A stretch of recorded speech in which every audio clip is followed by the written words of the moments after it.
Kaugnay ng mga isiniwalat na yan, gustong makausap si alias Totoy ng Justice Department. Posibleng pag-aralan kung maipapasok siya sa Witness Protection Program sa gitna ng manoy banta sa buhay niya at ng kanyang pamilya. Nakatutok si Salima Refran. Hindi na kaya ng konsensya ko sa mga magulang na nawalan. Pangalawa, buhay ko na yung pinag-interesan. Buong pamilya ko gusto pang patayin.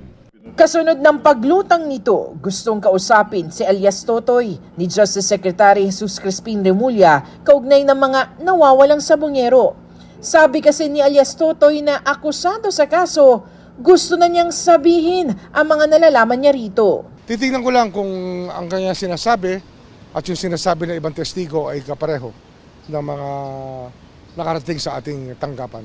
Kahit akusado na si alias Totoy, pag-aaralan ng Department of Justice o DOJ ang maiaambag nito sa mga kaso. Pwede naman siyang pumunta rito at bibigyan namin siya ng pansin at binibuilda pa namin ang kaso pero malapit na to.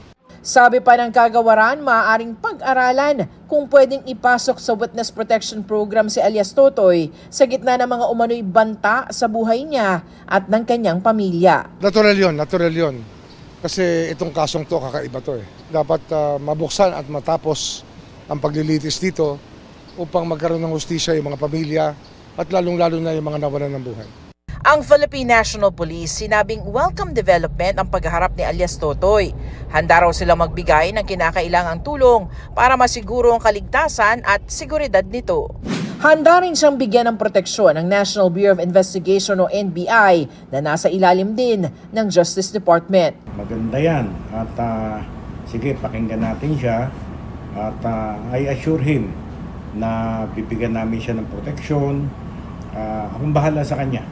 Huwag siyang matakot. Maganda yan. Sige, welcome yan.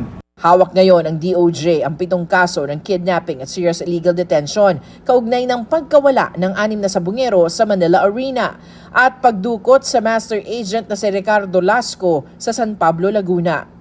Pero marami pang sabungerong nawala na walang kadikit na kaso at iniimbestigahan pa ng NBI at PNP Criminal Investigation and Detection Group.